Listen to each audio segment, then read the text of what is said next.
사무엘하 19장 보겠습니다.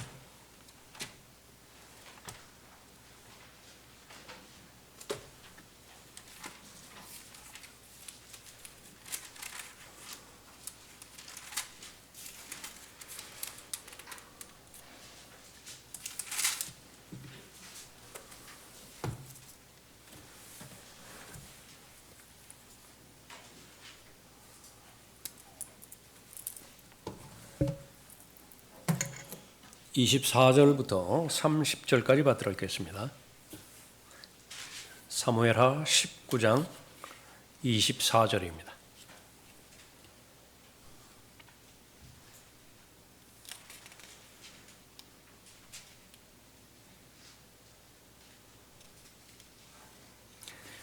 그때 사울의 손자 무피보셋이 왕을 맞이하러 내려오는데 왕이 떠난 날부터 평안히 돌아오는 날까지 발도 다듬지 아니하고 수염도 깎지 아니하고 옷도 빨지 아니하였더라. 그가 왕을 맞이하러 예루살렘에 왔을 때 왕이 그에게 말하기를 무피보셋아 어찌하여 네가 나와 함께 가지 아니하였느냐 하니 그가 대답하기를 오 내 주 왕이여 내 종이 나를 속였나이다. 여기서 내 종이라고 하는 것은 시바를 말하는지요. 왕의 종은 절름발이기에 왕의 종이 말하기를 내가 내 나귀에 안장을 얹어 그 위에 타고 그 왕께 가리라 했는데 그가 내 주 왕께 왕의 종을 중상하였나이다. 거짓말을 하였다 그 말이죠. 그러나 내 주 왕은 하나님의 천사 같으시오니 왕의 눈에 좋으신 대로 행하소서. 그 사실이 이러할진데 그것은 전적으로 왕의 판단하에 달려 있습니다. 왕의 소신대로 행하소서. 내 아버지 집의 모두가 내 주 왕 앞에서 죽은 사람들 뿐이온데 자기 아버지의 집은 사울 집안이죠. 다윗 왕의 그 왕족과 대치되어지는 상황에서 많은 사람이 이제 죽임을 당한 겁니다. 다만 이제 그 사울 그 왕의 손자 그 무피보셋이 다윗이 베푸는 자비 가운데서 살았을 뿐이죠. 내 주 왕 앞에서 죽은 사람들 뿐이온데 왕께서는 왕의 종을 왕의 식탁에서 먹는 자들 가운데 두셨나이다. 아들들처럼 대우했다 그 말이죠. 그러하오니 내가 무슨 권한이 있어서 왕께 더 이상 부르짖겠나이까 하더라. 지금까지 베풀어 주신 은혜만으로도 충분하고 아니 흘러 넘칩니다. 설령 나에게 부정한 불의한 일이 있다 하더라도 그것을 하소연할 그런 처지가 되지 못합니다. 그런 마음의 심정입니다. 왕이 그에게 말하기를 너는 어찌하여 내 일을 또 말하느냐. 내가 말하기를 너와 시바는 그 땅을 나누라 하였느니라 하자. 무피보셋이 왕에게 말하기를 내 주 왕께서 왕의 집으로 평안히 다시 오시게 되었으니 정녕 그로 모든 것을 차지하게 하소서 하니라. 본래 자기 것이었는데 또 시바는 시바대로 다윗 왕에게 호의를 베푼 부분이 있었죠. 그래서 반반 나누라고 그러니까 자기는 그러한 물질이라든지 권력이라든지 소유에 전혀 관심이 없습니다. 왕께서 평안히 돌아오신 것 그거 하나만으로도 충분합니다. 그에게 다 가지라고도 그렇게 하십시오. 그런 내용입니다. 이 구약 성경에 보면 특히 다윗 왕을 관련으로 해서 아주 충성스러운 그 신하들이 이렇게 많은 경우들이 있죠. 우리에게 주는 교훈은 바로 다윗이 바로 예수 그리스도를 예표하고 특별히 초림 때 거부당했다가 이제 재림 때 다시 오시죠. 압살롬의 반역으로 인해서 다윗 왕이 백성들로부터 거부당합니다. 그러다가 기간이 차서 이제 다시 돌아오는 것입니다. 다윗이 떠나 있는 동안에 이제 그 현실적인 상황은 정치적인 상황이나 가능성이 없습니다. 다시 왕권을 회복할 수 있는 가능성이 없죠. 그러니까 거의 대부분은 이 반역하는 그 압살롬 쪽에 다 편을 들어버렸는데요. 극히 소수의 사람들만이 일편단심, 왕을 향한 그런 그 충직스러운 마음 가운데서 떠나지 않은 거예요.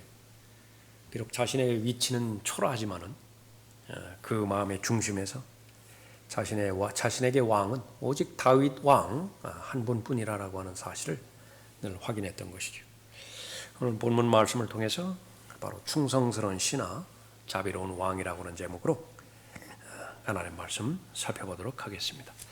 그런 그런 그 신하에 대해서 한번 보면은 15장 보시죠. 15장 사무엘하 15장.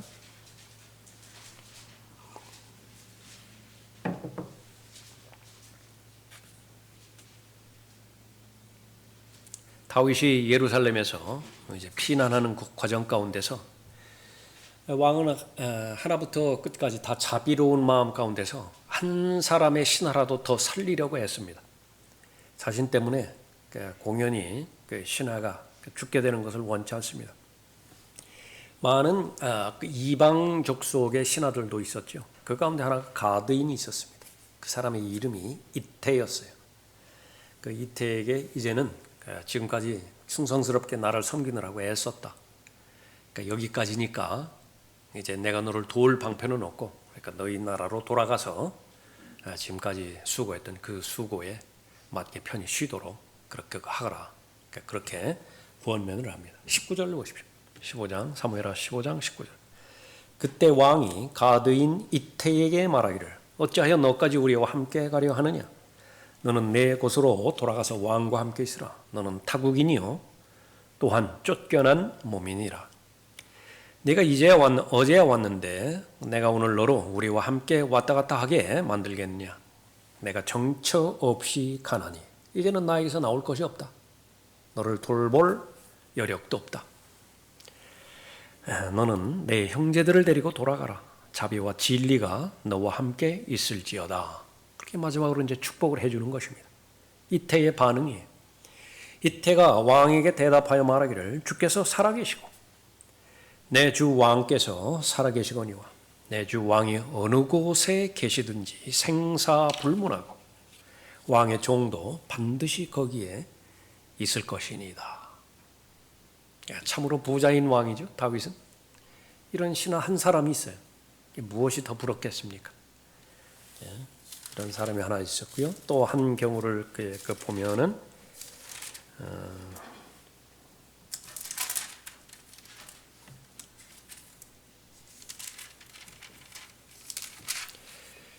그게 19장 31절에 보면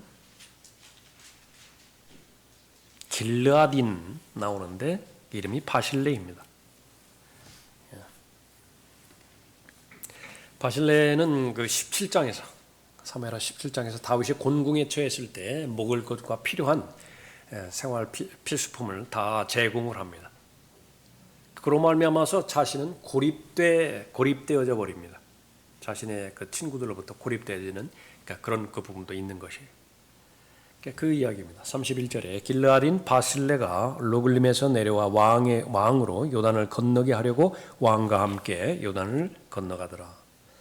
그때 바실레는 매우 늙은 사람이었으니 80세더라. 그는 왕이 마하나임에 머무를 때 왕에게 쓸 것을 마련해 주었으니 이는 그가 큰 부자임이더라. 근데 그렇게 도왔을 때 그 왕은 아무 권세도 없었어요. 정말로 비참했을 때.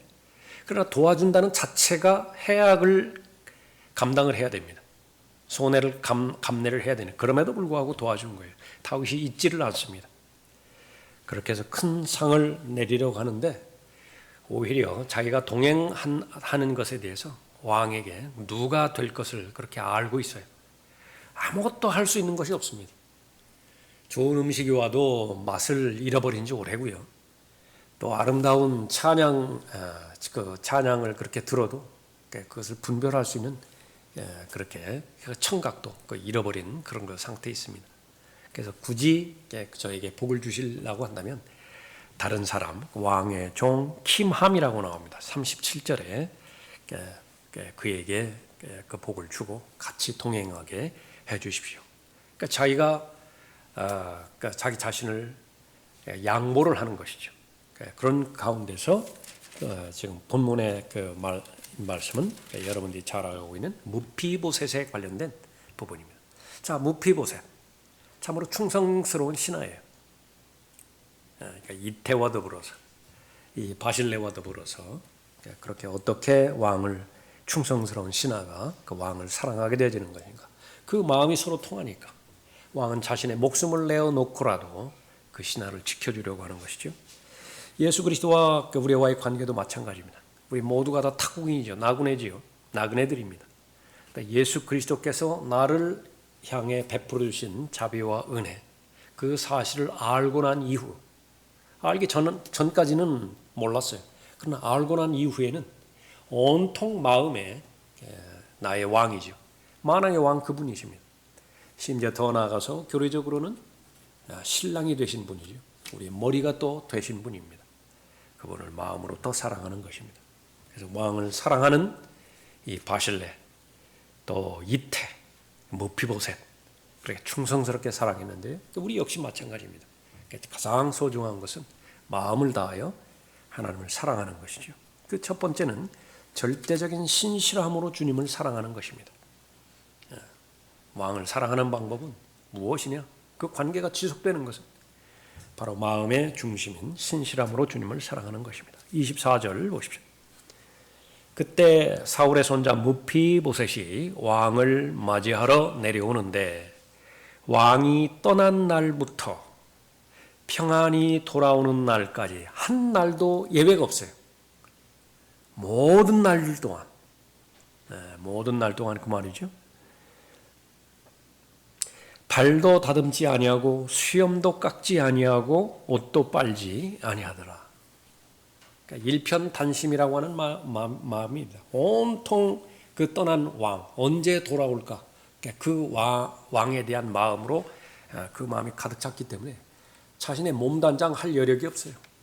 자신을 꾸미고 심지어 자신의 필요한 요소를 그렇게 공급하고 그런 그 여력도 없는 것입니다. 그냥 근근히 그야말로 최소한의 생명 부지만을 유지한 채 그렇게 왕에 대해서 마음을 썼던 것이죠.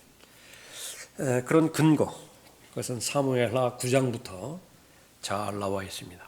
본문에는 28절에서 간략하게 요약을 하고 있죠. 28절 보십시오. 그 근거가 무엇인가? 내 아버지 집에 모두가 내 주 왕 앞에서 죽은 사람들 뿐이온데 왕께서는 왕의 종을 왕의 식탁에서 먹는 자들 가운데 두셨나이다. 그러하오니 내가 무슨 권한이 있어서 왕께 더 이상 부르짖겠나이까?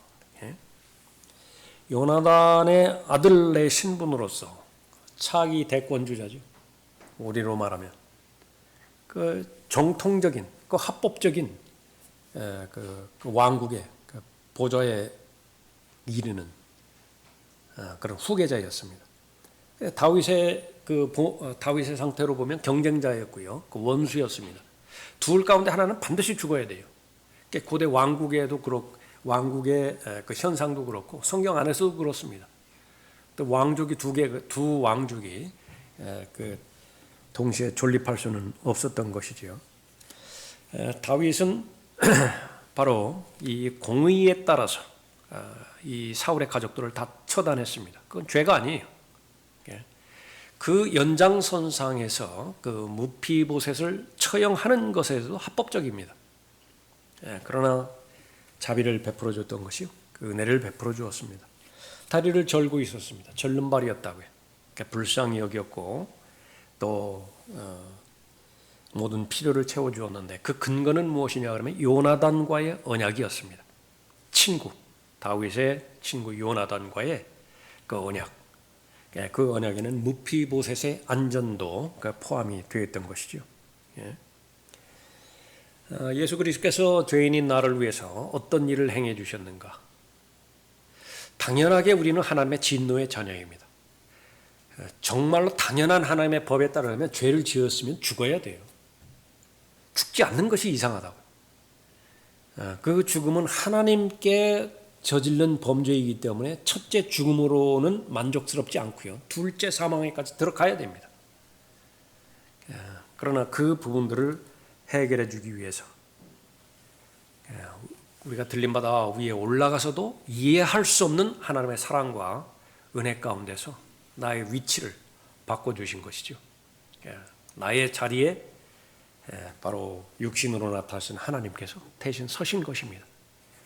죄인이 받아야 되는 모든 저주를 대신 받으시고 결코 받을 수 없는 하나님의 특권들, 이유가 없는데, 근거가 없는데 그냥 무방비 상태에서 거저 주신 거예요. 값없이 주신 것입니다. 부정적인 의미에서의 자비에 해당되지는 정의고요, 긍정적인 의미에서 은혜에 해당되지는 정의입니다. 마땅히 받아야 되는 하나님의 저주와 심판, 죄에 대한 대가, 그거는 받지 않고 받을 자격이 없는 하나님의 의를 포함해서 또 하나님의 사랑과 하나님의 은혜, 그것을 우리가 잘 받았던 것입니다. 그것이 이제 중요한 것이, 그렇기 때문에 마음으로 믿는다라고 하는 말이 대단히 중요합니다. 이것은 계속해서 우리를 살펴봐야 될 과제예요. 처음에 우리가 마음으로 믿어서 단번에 수십 가지 일들이, 영적인 사건들이 일어났죠. 동시다발적으로 일어났습니다. 그러면 그 동시다발적으로 일어나는 것은 일회성에 국한된 것인가? 아니에요. 아니라고요. 내가 원하는 대학에 그것도 막 2수 3수 해가지고서 겨우 붙었다. 과거에는 그 벽에다가 이렇게 벽보고 붙이지 않습니까? 뭐 수험 번호 있고 뭐 이름 이렇게 쓰고, 요즘이야 뭐 다르지만, 그러나 그 감격이 있는데 그거 얼마 동안 갈 것이냐? 그것이 평생 가기를 바라는 거예요. 그때의 감격이. 그럼 평생 갈 수 있는 그 감격이 어디 있어요? 이 세상에는 없다고요. 그러나 하나님의 영역에는 있다고요. 그것이 생명책에 기록된 나의 이름이에요. 예수 그리스도를 영접하는 순간 생명의 책에, 하나님의 생명의 책에 내 이름이 기록되었다. 그 감격과 그 특권은 영원히 지속되는 것이에요. 그런데 그것을 잠깐 알고 그 뒤로부터는 그냥 잊었다. 아니라고 말해요. 그건 아니에요. 그러니까 왜 그런 것이냐? 그러면 그 사실을 너무나 당연한 것으로 받아들이는 경우도 그렇고요. 많은 경우에는 잊어요. 그 사실, 나의 신분에 대해서. 마찬가지로 참된 경배자로서의 그 위치를 마련해 주셨고, 그 정권을 잡으면은 그 사람을 만나는 극히 소수의 사람들만 있는 것인데, 만왕의 왕 만주의 주께서 언제 어디서든지 내가 원하기만 하면 담대하게, 그것도 담대하게 만날 수 있는 은혜의 보좌를 열어놓으셨잖아요. 그러니까 그것보다 더 귀한 것이 어디 있어요? 그러니까 마음에서 일어나는 것입니다. 그래서 마음이 움직이는 것이고요. 그 마음에 움직이는 그 순간이 그리스도 안에서 새롭게 피조된, 재창조된 그 순간이었습니다. 다윗을 향한 무피보셋의 그 마음의 신실함의 사랑, 그것은 헌신으로, 충성으로 나타납니다. 자세 생활 가운데서 나타나는 것이죠. 드러나게 돼 있습니다. 이것이 너무 자연스러운 것이라. 내가 마음으로 하나님을 사랑했는데 다른 사람이 그것을 모를 수도 있습니다. 드러나는 데도 한계가 있죠. 그러나 반드시 본인은 알아요. 본인은. 그것이 바로 왕을 사랑하는 충성스러운 신화입니다. 내가 주 예수 그리스도를 사랑합니다. 주 예수 그리스도를 믿으십시오. 주 예수 그리스도를 신뢰하는 그 믿음만이 결코 흔들리지 않는 견고한 믿음입니다. 우리의 아름다운 고백들입니다. 그러나 그 고백은 그 고백으로 그치는 것이 아니라 생활, 구체적인 곳곳에서 잘 드러나게 되는 것이죠.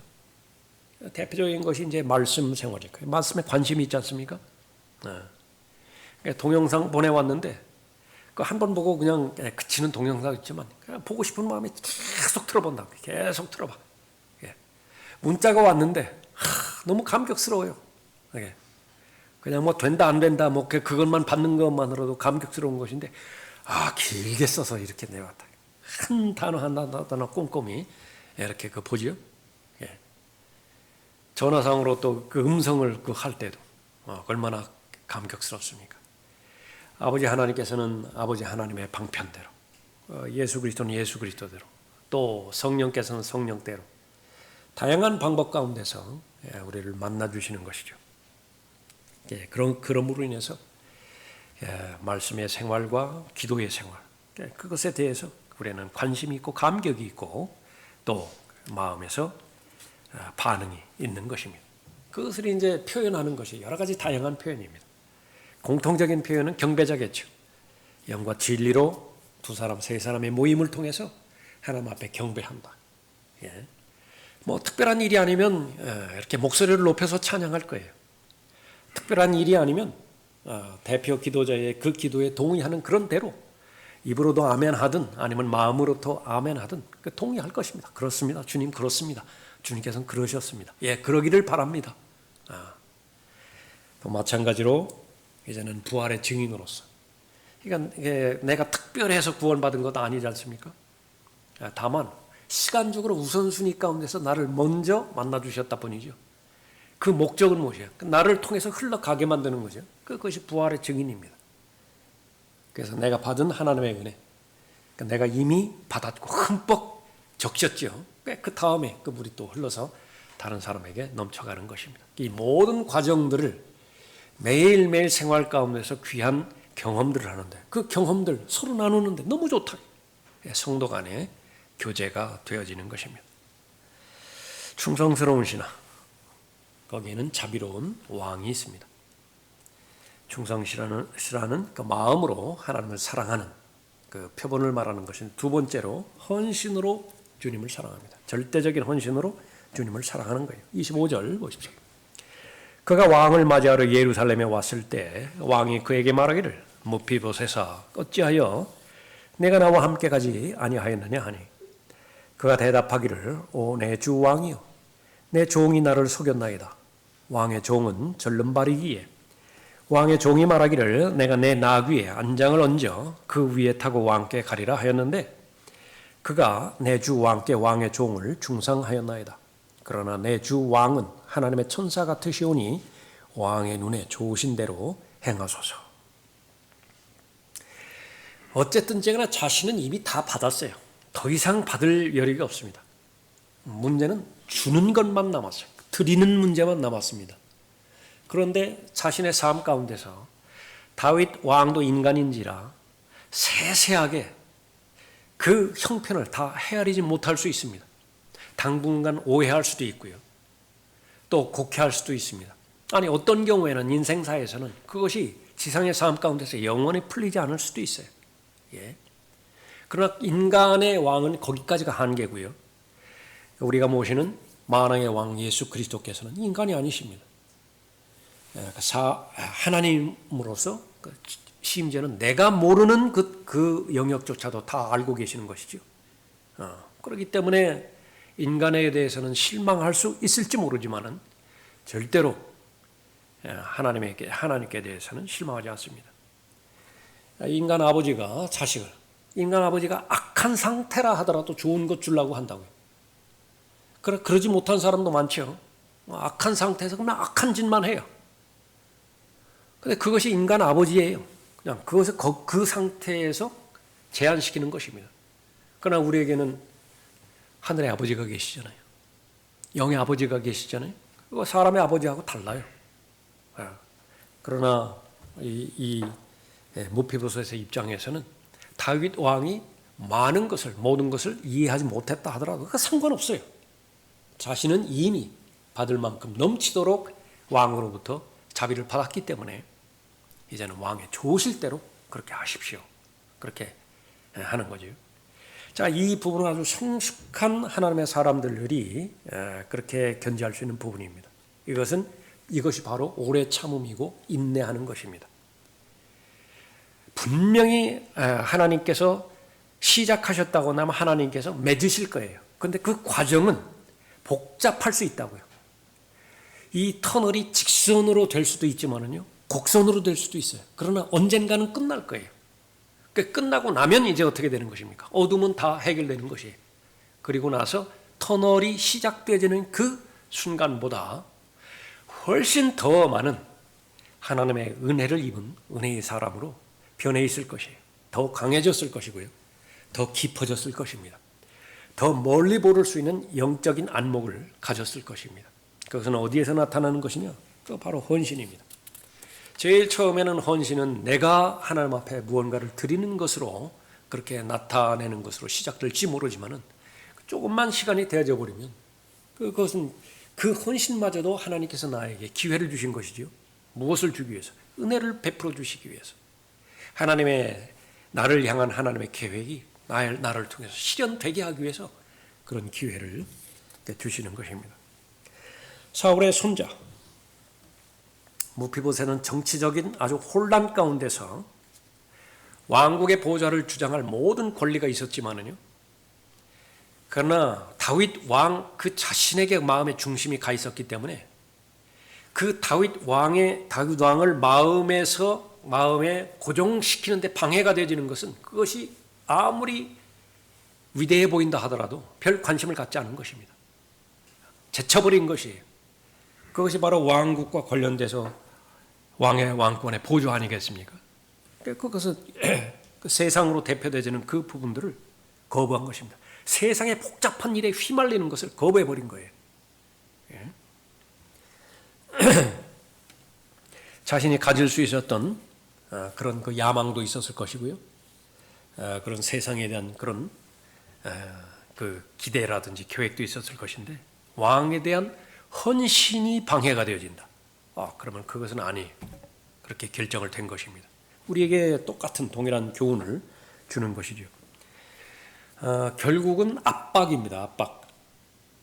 똑같은 탄소 원자인데 압박에 따라서 연필심이 되기도 하고 다이아몬드가 되기도 하는 것입니다. 세상이 그리스도를 향해서 압박을 가함으로 인해서 비겁한 배반자가 되기도 하고요. 끊임없이 예수 그리스도를 부인하게 만드는 것이에요. 타협하게 만들고 배교의 그 커다란 물결로 휩쓸어 버리기도 한다. 그러나 똑같은 그 압박을 얼마든지 이길 수 있는 더 큰 압력을 우리 내면에서 하나님의 역사하심 가운데서 우리에게 주거든요. 선택에 달려 있어요. 내가 무엇을 선택하느냐. 그것이 세상과의 싸움이죠. 그러니까 결국은 세상의 압박입니다. 조그만 아이들 이제 커 나가서 자신의 그 사회성을 유지하면은 그 아이들에게 제일 무서운 것은 또래 집단의 압박이에요. 자기들 또래 그 안에서 살아남아야 되거든요. 그 안에서 자신의 위치를 확보를 해야 되는데 또래 집단이 요구를 하는 것입니다. 제일 먼저 그것은 부모에 대해서 욕을 하라는 거예요. 또 자신의 잘못된 그 나가는 부분에 있어서 합류하라는 것입니다. 하나 둘씩 계속 거기에서 거부를 해버리면 어떻게 되는 것이냐. 그러면 둘 중에 하나인 것입니다. 그것과는 상관없이 더 강한 하나님의 자녀로서 살아남든지 아니면은 바로 위축될 대로 위축되어서 완전히 세상에서 소위 말하는 루저로서 모든 것을 다 낙담하고 낭망하고 그렇게 살아가든지 그렇게 해야 되는 것인데 제일 먼저 알아야 되는 것은 이미 우리가 모시는 주님은 세상을 이기신 분이에요. 죄에 대해서 말할 것도 없고 마귀에 대해서도 말할 것도 없다. 그러니까 우리가 예수 그리스도를 주님으로 모실 수만 있다라고 한다면 다시 말하면 왕국과 관련돼서 참된 왕으로 모실 수만 있다라고 한다면 무비보셋처럼 아무리 세상이 어지럽고 혼란스럽고 또 그것이 가치관에 그 혼란을 준다 하더라도 그 마음을 움직이지는 않는 것입니다. 이 세상과 관련돼서 우리는 반드시 이해해야 되는 그런 부분이 있죠. 세상을 두 다리를 우리 세상에 딛고 살아가는 것입니다. 하나님께서 원하는 것은 세상에서 물리적으로 이탈해서 저 산속에다 건물 하나 짓고 수녀원이라든지 수도원이라든지 이런 명패 걸고 그 안에 갇혀 살라라고 그 절대로 원하지 않아요. 하나님께서 원하시는 것은 세상에서 분명히 불러냈지만은 하나님의 은혜의 능력으로 잘 보호해 주시고 구비시켜 주셔서 다시 세상으로 보내신다는 사실을 알아야 되는 것입니다. 하나님께서 부르시기 전에는 우리는 세상에 속한 자예요. 그 속한 자에서 뽑아내셨죠. 그리스도 안으로 넣어주시고 그 가운데서 말씀과 하나님의 은혜의 능력으로 잘 구비시켜서 세상으로 다시 보냈죠. 우리는 세상에 속한 자는 아닙니다. 그러나 세상에 머무르는 자, 세상을 통과하는 자라고요. 그 가운데서 먹을 것, 입을 것을 위해서 우리는 땀을 흘려야 되고 열심히 일해야 돼요. 열심히 생활해야 돼요. 세상의 원리 가운데서 하나님께서 제시해 주시는 말씀 가운데 머물러 있어야 됩니다. 예. 우리는 쉼이 필요합니다. 레저 생활이 필요하고요. 또 이것을 배워야 돼요. 쉬는 법을 배워야 된다고요. 이거는 뭐 시간만 주어졌다고 해서 그런 것이 아닙니다. 그러나 문제는 먹을 것과 입을 것이 예수 그리스도를 내가 주님으로 인정하는데 그것보다 더 큰 압박으로 다가왔다. 그러니까 그것을 성경에서는 조심하라라고 하는 것입니다. 그거에 대한 분별력을 가지라라고 하는 것입니다. 쉬는 것은 너무나 분명한 일이고 또 그렇게 해야 몸도 그 마음도 충전이 되어지는 것인데 이것이 역효과가 나가지고서 오히려 그것이 또 그것으로 말미암아서 말씀 생활에 지장을 받고 말씀에 집중을 해야 되는데 빨리 말씀 보고서 그거 해야 되는데 그 놀이 해야 되는데 그러니까 이쪽으로 가버리게 되어진다라고 한다면 그것은 바로 세상의 그 영향력에 먹혀버리게 되어지는 것이죠. 그러니까 이 한두 가지 예를 말했지만 무수히 많은 것입니다. 우리 주변에 사람들과의 관계도 마찬가지죠. 사람들과의 관계에 대해서 성경에서는 얼마나 구체적으로 자세하게 그 관계의 중요성에 대해서 언급하고 있습니다. 그러나 그 관계를 너무 소중히 하다 보니까 주님과의 관계가 소원해져 버렸다? 그런 것이 어디 있어요? 그런 모든 것들을 잘 배워야 되는 것입니다. 그래서 그리스도인은 쉬는 법도 배워야 되고요. 충전하는 법도 잘 배워야 되는 것입니다. 그러나 그 모든 것들이 정상적으로 참된 경배자로서의 삶을 살지 못하게 만든 것인다. 그러니까 던져버리라고요. 그런 건 아니라고요. 그런 모든 부분들이 하나님의 진리의 말씀을 마음을 중심으로 해서 공부하고 또 탐구하는 데 있어서 지장을 받는다. 그럼 아니라고요. 그것이 바로 성경에서 말하는 우선순위에 말하는 것입니다. 이 부분에서 실패한 사람이 바로 롯이었죠. 출발은 잘했습니다. 거기까지는 하나님의 인도하심이었어요. 그런데 보는 곳에서 실패했습니다. 마음을 실어서 보지 말아야 됐었는데 소돔을 바라볼 때는요. 마음까지 실어서 보아버렸어요. 자연히 기울기가 그쪽으로 기울어집니다. 기울기가 그 사람이에요. 경향입니다. 경향. 어느 쪽으로 휘어지는 것이냐라고 하는 것이 그 사람의 본질입니다. 소돔 쪽으로 휘어져 버렸어요. 예. 마음만큼은 휘지 말아야 되는 것인데 요트 탈 때 잠깐 말씀드렸던 적이 있는데 다른 것들은 흔들릴 수 있어요. 근데 몸하고 이 가슴하고요. 이 부분은 절대로 흔들리지 말아야 됩니다. 들은 얘기예요. 들은 얘기라고. 그러니까 막 몸은 배는 좌우로 흔들리는데 이거는 꽂혀 세운다고 한다면 절대로 뒤집어지지 않는다. 예? 우리가 항해할 때에도 역시 마찬가지입니다. 그 결과 소돔에 머물르라고 하는 것이 소돔에 거주하게 되어버렸고요. 결국은 소돔에서 모든 것을 다 잃어버리게 되었던 것입니다. 또 하나의 경우가 삼손이었겠죠. 자신에게는 너무나 많은 기회가 있다. 그러니까 근거 없는 확신입니다. 자비로운 하나님, 은혜의 하나님, 맞는 말이에요. 그런데 그것을 이용하기 시작하는 한 이제 심판은 점점 자신의 목을 조입니다.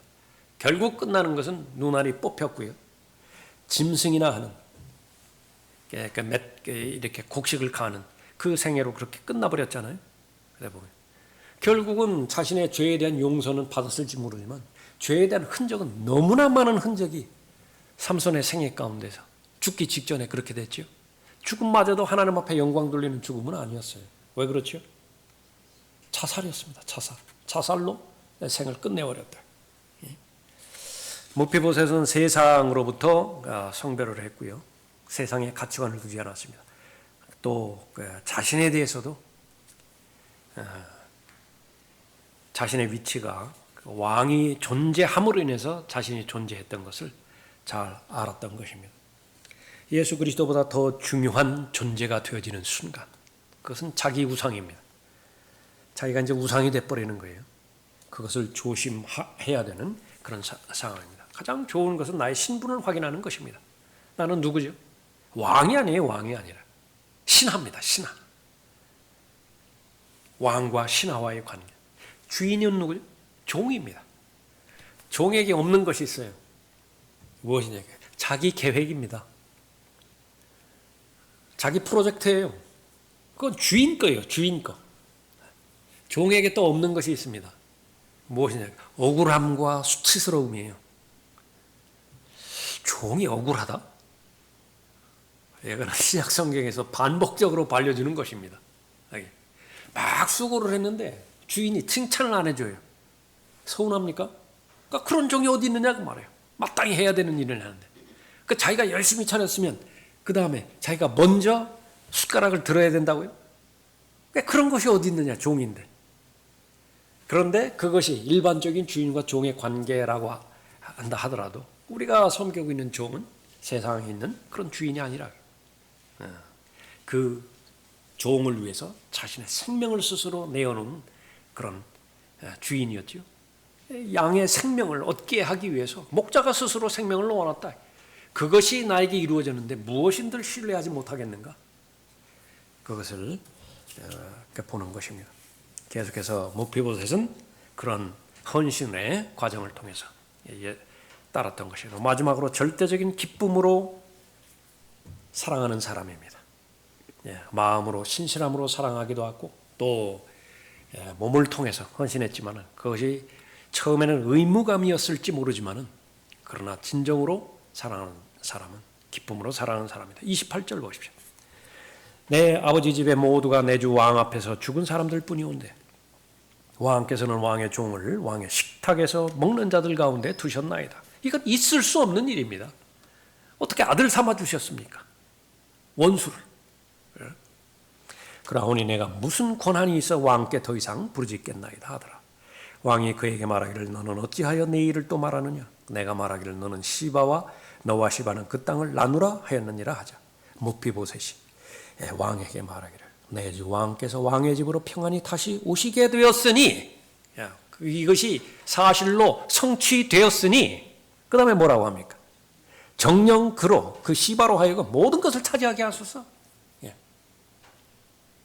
왕국이 됐습니까? 다윗의 고백. 문직이라도 괜찮다. 문직이라도. 그 안에 뭐 여러 가지 요직이 있겠지만, 그러니까 문직이라도 괜찮은 거예요. 그것이 하나님의 왕국이라고 한다면. 페니 크로스비. 정말로 신실한 그리스도인으로서의 삶을 잘 살다 갔습니다.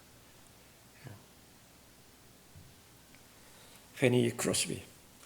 세상의 모든 것을 다 가지라. 세상의 모든 것을 다 가지라. 나는 주 예수 그리스도 한 분만으로 만족하련다. 그러니까 얼마나 세상 사람들은 그 비참하게 바뀌었어요. 그 눈을 못 보는 그런 그 소경이. 그러나 부러운 것이 없는 거예요. 무엇을 말하는 것이냐? 바로 하나님을 진정으로 알았을 때 기쁨으로 마음의 중심에서 우러나는 기쁨으로 하나님을 섬겼던 것입니다. 왕이 오기만을 갈망했습니다. 왕이 오기만을 고대했고요. 마침내 봤지요. 그걸로 다 끝났습니다. 다 끝났어요. 그리스도인에게 주시는 그 교훈. 얼마나 많이 하늘로 올라가신 예수 그리스도는 다시 오시겠다라고 그렇게 약속하셨습니까? 사복음서는 물론이고 바울 서신은 물론이고 요한계시록 끝까지 성도의 모든 고백은 사도 요한의 고백만이 아니라 아멘 주 예수여 오시옵소서.